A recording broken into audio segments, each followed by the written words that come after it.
Greetings and welcome to this week's episode of Bronx Bombers. My name is Joe Rubenstein and it is Monday, April 1st, and the Yankees emerged from opening weekend bruised and battered by the Orioles of all teams, losing 2 out of 3 to the AA Baltimore club, a team that lost 115 games last year, a team actually projected by Fangraphs to be the worst in the majors.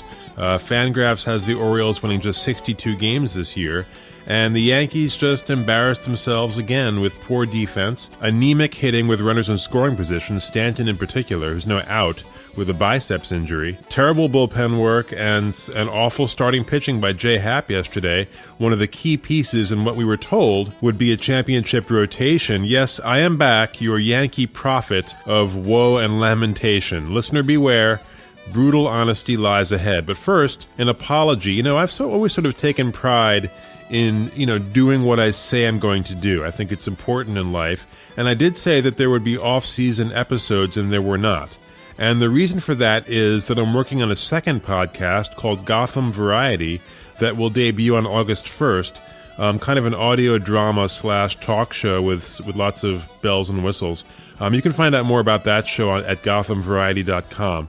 But that's just taken up all of my time and then some. I've been doing all the writing, casting, recording, editing, social media, etc., on top of a full-time day job as a musician. So it's just been, as my sister likes to say, cray as far as the workload. So that's why I've been MIA, for which I do apologize. But there will be a show this season. I'll be releasing episodes on the 1st and 15th of each and every month, and I also plan to release some instant reactions to games here and there along the way. So the episodes may be a little more abbreviated than they were last year as my work on Gotham Variety continues.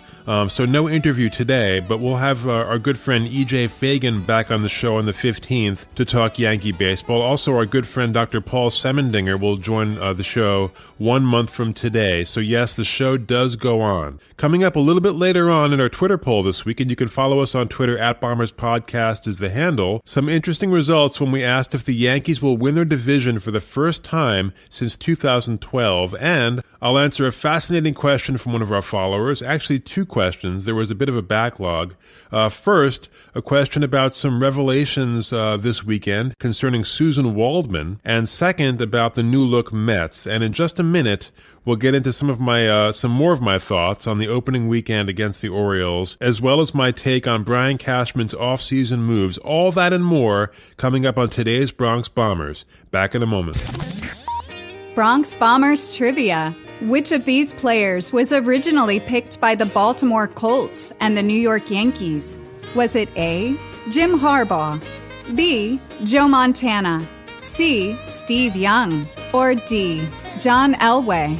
The answer coming up a little bit later in the podcast. And now here's Joe with this week's main thing.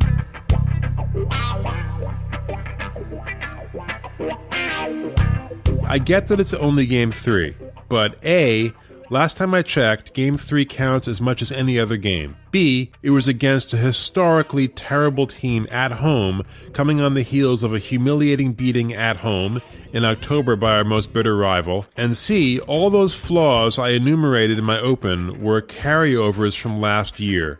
And even before that, since 2013, check this out, the Yankees are 24th in Major League Baseball in batting average with runners in scoring position. And overall in this series against the Orioles, they went 6 for 29 with men in scoring position, 2 for 12 yesterday, stranded 33 runners over the course of the series, 14 yesterday. So we'll see what happens tonight. We got another rebuilding team in town, the Detroit Tigers. Clint Frazier has been called up to replace Stanton. And the Yankees, I'm hearing as I record this, are maybe going to use an opener with Severino and Sabathia on the shelf. But this performance this weekend was unacceptable. Some bright spots. Tanaka and Paxton both good. LeMahieu, I liked what I saw from him. Glaber had some hits. But the Orioles all but handed yesterday's game to the Yankees on a silver platter, walking a ton of guys. And just as soon as we had runners on base, the Yankees went into that deer in the headlights mode. All of them. Even Voit, who was good in those spots last year, but Stanton just flailing away at changeups, missing by a mile with the tying and go-ahead runs on base, struck out on 3 pitches. Sanchez, yes, he hit a solo home run, but he had his second error in as many days, both of which led to runs, and he also struck out 3 times. So yes, only game 3 of 162, but an inauspicious beginning to say the least. And again, many of the problems we saw in these 3 games we've seen for a while now. And I'm not going to sit here and tell you that Sanchez will suddenly morph into a good defensive catcher, or that Stanton will suddenly start hitting in the clutch, or that Greg Bird will ever again perform to his potential outside of spring training games, or that Tommy Kahnle is anything but a flash in the pan. Kahnle had no idea where his fastball was going yesterday. No idea. Walked the bases loaded. I would need evidence to support the contention that those trends are going to reverse themselves. And honestly, I'm seeing mounting evidence which points in the opposite direction. There's plenty of talent on this team, but this business of getting destroyed by teams that won't even sniff the playoffs this year is not exactly the hallmark of a championship ball club. Now, as far as the Yankees offseason, I thought it was a very mixed bag. Quite frankly, a bit lacking. My very general take was that the guys that they added, especially Paxton, I liked. But the guys that they re-signed, I was not nearly as wild about. With the Paxton deal, I wasn't sorry at all to see Justice Sheffield go. He's had command issues all along and was fairly awful in AAA last year. And now righty Eric Swanson, who we also gave up, showed some promise last year, but you have to give up something to get something, and Paxton has the stuff of a legitimate, or let's say a borderline ace. Throws strikes, which I love, especially after the nibbling we got out of Sonny Gray last year.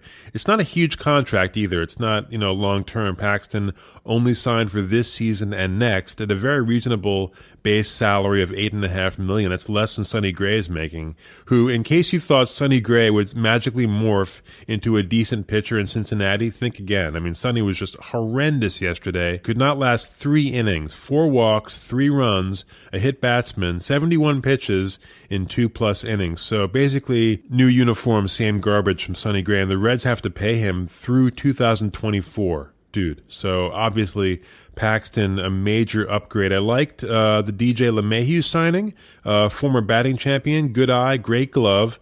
But as far as the returning guys who were free agents, I thought re-upping 36-year-old Jay Happ was questionable at best. Yes, he pitched well here last year, but he still gave up a lot of home runs. He always has.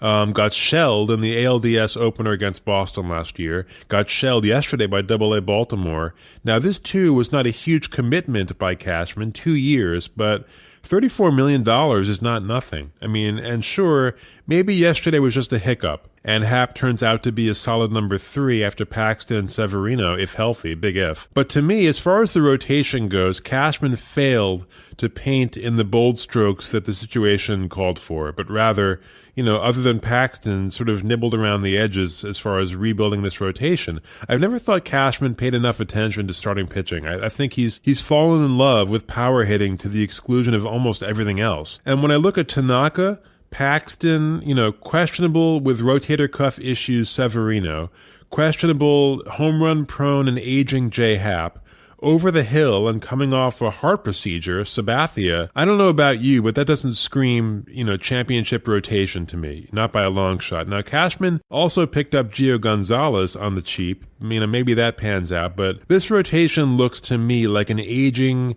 used car held together by Scotch tape and Elmer's glue, not the revamped Lamborghini that we were led to believe was on tap. Now, with the bullpen, we lost Robertson, but I thought the Ottavino signing was great and predict that he will end up being as good, actually better than D-Rob. He looked very good all spring and in the opening series against Baltimore, gave up nothing. But again, I was less enthused by re-signing Zach Britton. I think, like Sonny Gray, Britton's reputation is based on basically one amazing season, a ridiculous 2016.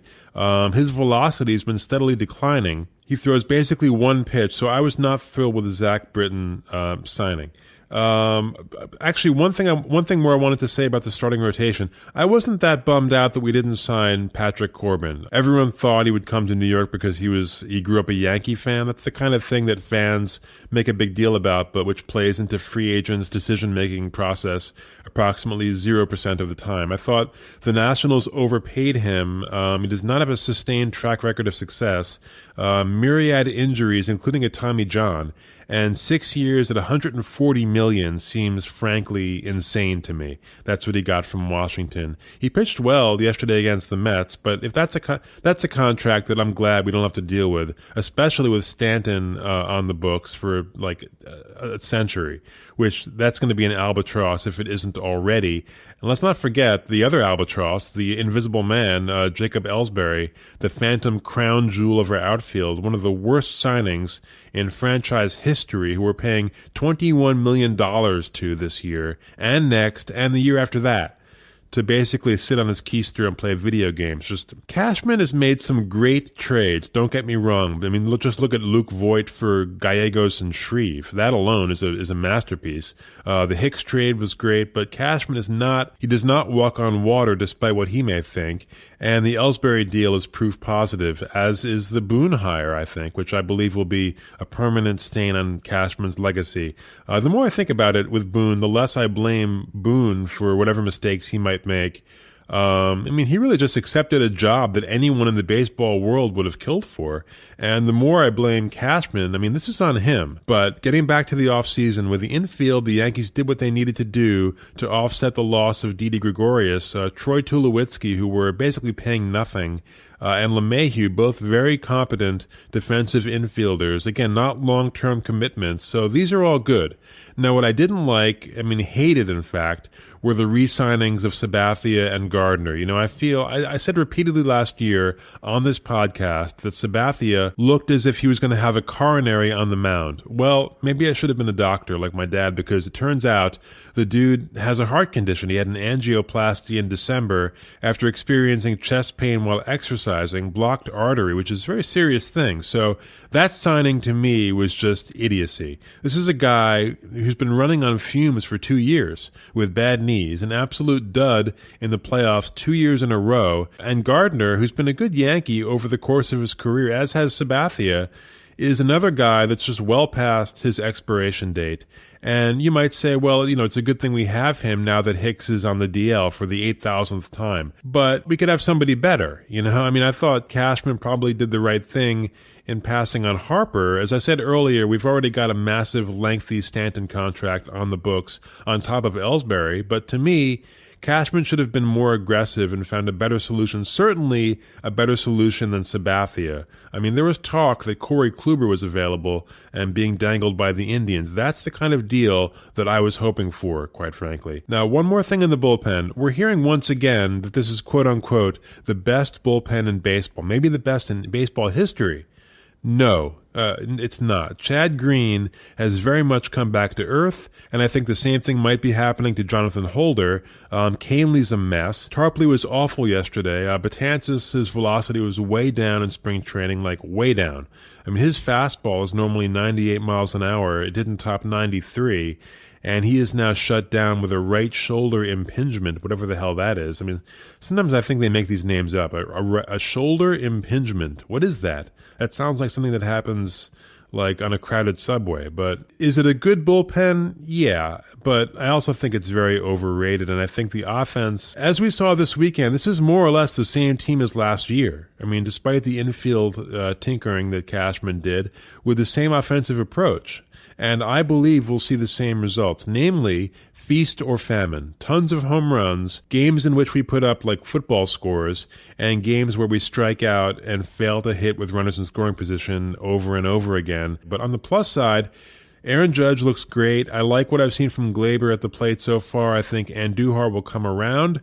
But Sanchez, I mean, talking offensively now, not defensively, I'm not nearly as optimistic about him at the plate. He's been missing a lot of pitches he was on that he was crushing 2 years ago. I was really sort of hoping that Cashman would sell high and trade him this offseason and pick up JT Realmuto.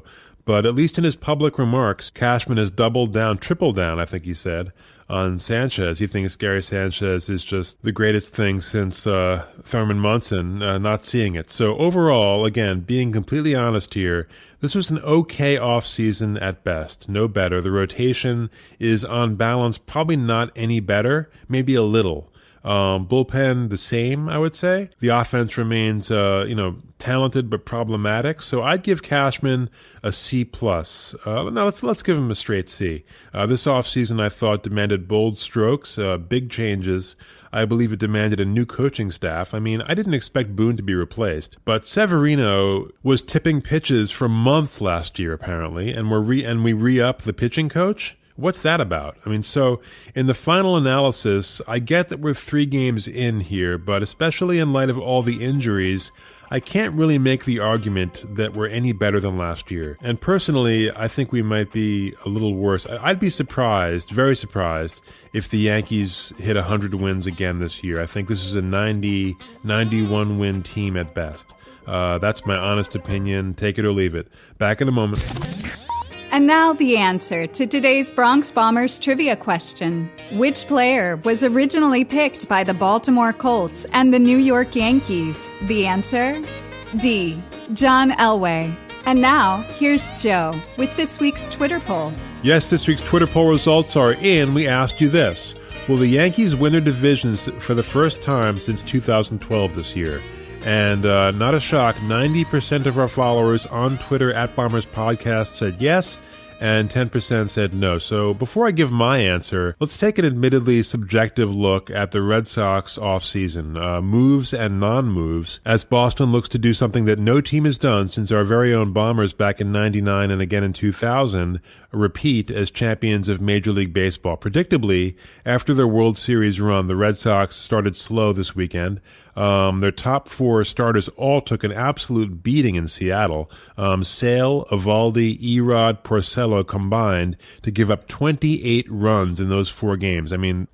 Sale only pitched 9 innings in spring training, so there's that. But Eovaldi, he may have pitched his bionic arm off in the fall. Remember how many innings Cora had him throw in the postseason, which, made sense and definitely was a major reason why they ended up with a parade in Boston. But as far as their offseason moves, they brought back Yankee destroyer Steve Pearce, who's out with a calf strain right now, on a 1-year deal. That seemed like a no-brainer to me after his amazing playoff performance. Now, health remains an issue with Pearce. He's 36 and generally spends quality time on the DL every year.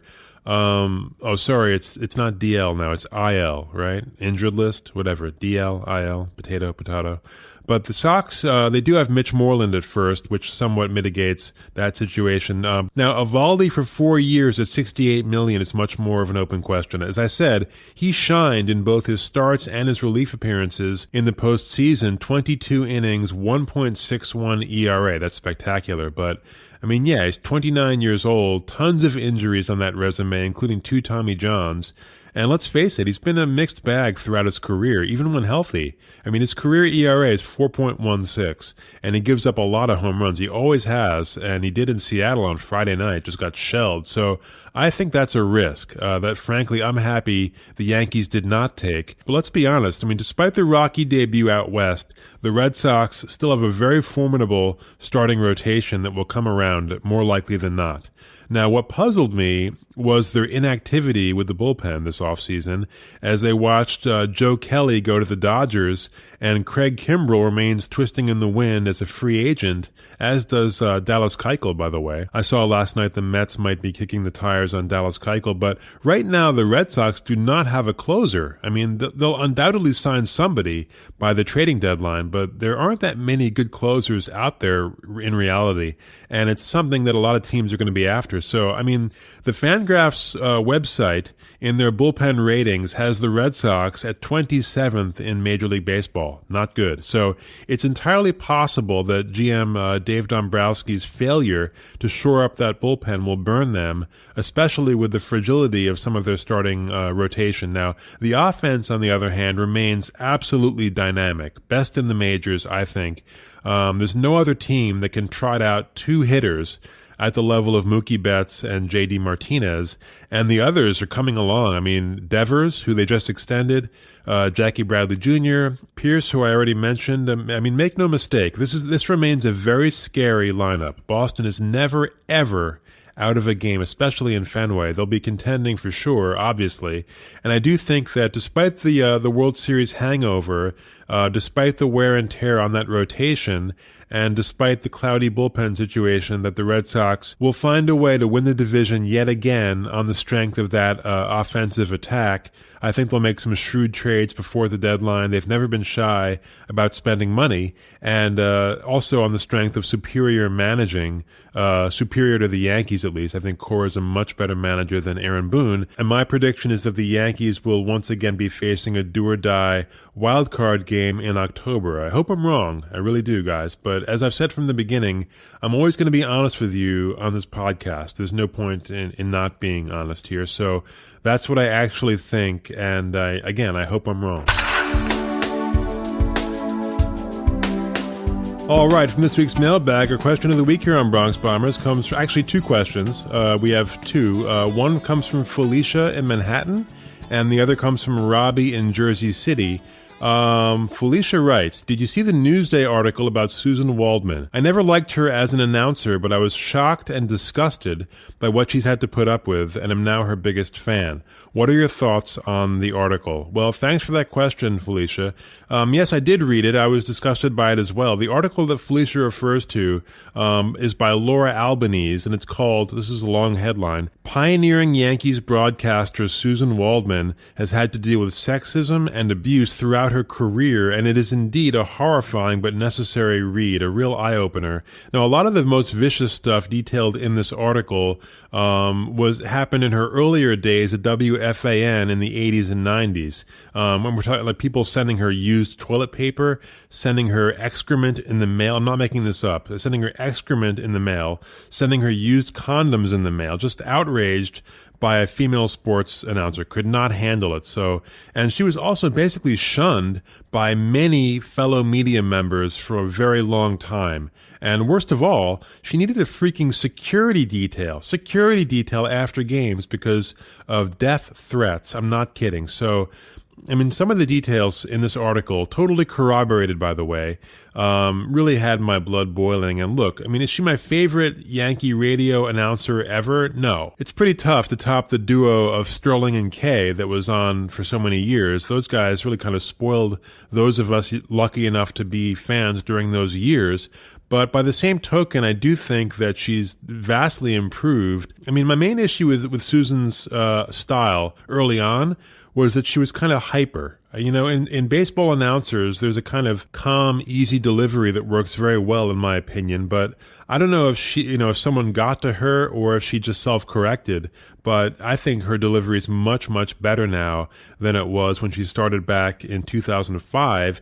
And there's no one really who's better informed. Well, maybe Michael Kay, who's better informed than Suzyn Waldman. She does her homework. She always has. And she's had to work harder to be able to survive in a hyper-competitive, male-dominated industry. So, you know, it's pretty simple, guys. Anyone who sends human feces through the mail because the idea of a female broadcaster enrages him that much is not only doing life totally wrong, that individual does not belong in human society. They should really be put, preferably dropped from a fairly significant height by helicopter on a special private, like Alcatraz-like island where they can live with the rest of the overgrown babies who share their imbecilic worldview. I mean, this is pretty cut and dry in my opinion. Professionals should be judged on the merits and nothing else. Not gender, not race, religion, nothing. None of that should matter.